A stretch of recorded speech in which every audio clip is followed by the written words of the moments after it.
I've made up my mind.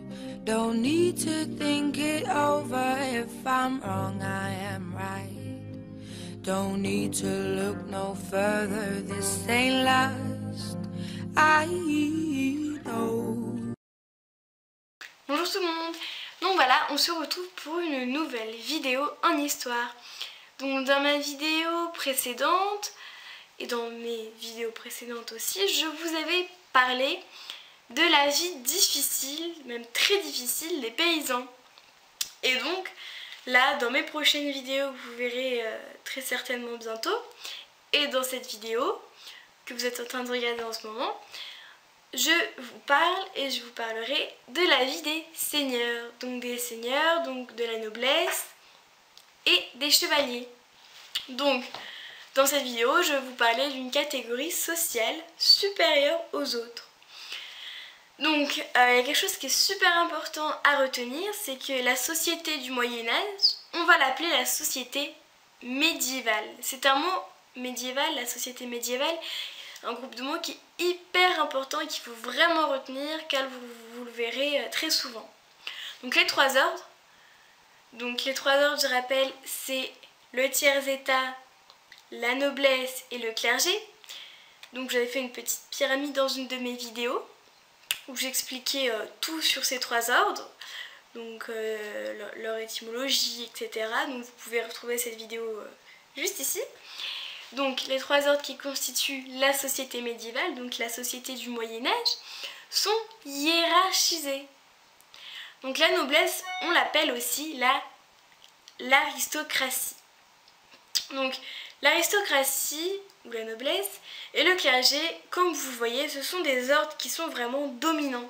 Ce sont des ordres qui sont au-dessus, qui ont le pouvoir dans la société médiévale et qui décident des règles, etc., dont le seigneur. Donc, la plupart des nobles, enfin souvent un noble, mais pas toujours, souvent un noble c'est un chevalier. Donc qu'est-ce qu'un chevalier? Un chevalier, c'est un guerrier professionnel qui combat pour protéger, qui combat et défend la société, pour protéger la société. Donc souvent, tous les chevaliers, leur point commun, c'est qu'ils sont, entre guillemets, unis par leur mode de vie, car ils font la guerre ensemble, etc. Donc forcément, ils ont le sentiment d'appartenir à un groupe d'hommes qui est supérieur aux autres et qui est différent et supérieur à tous les autres, un petit peu prétentieux. Donc maintenant, on va s'attaquer à comment devenir chevalier.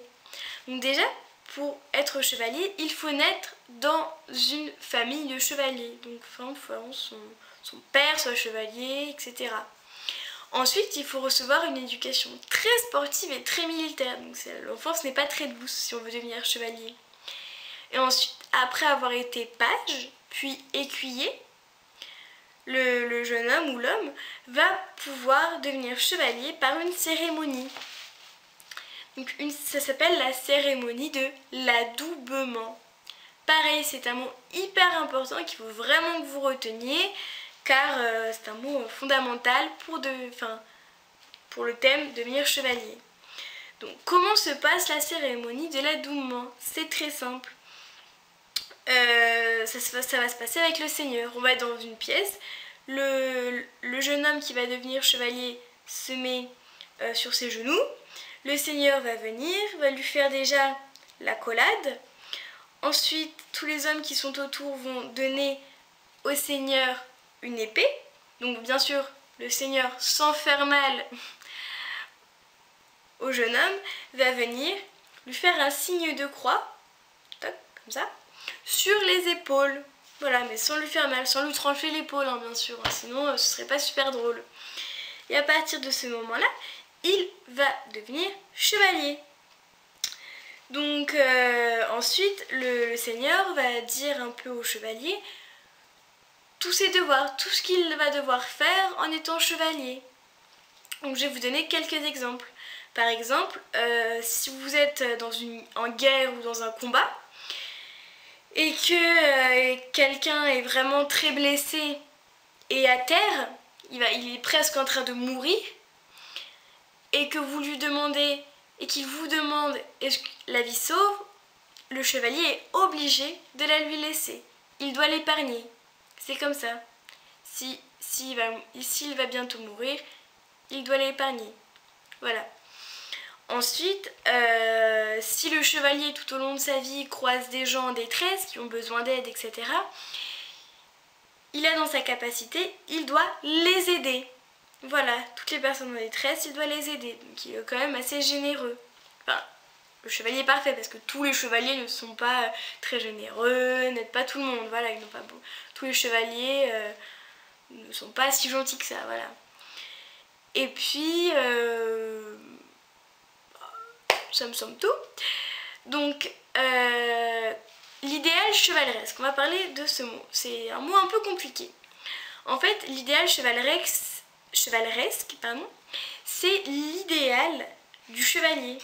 C'est-à-dire, si on devait imaginer le chevalier le plus parfait du monde, comment il serait? Entre guillemets, hein, bien sûr.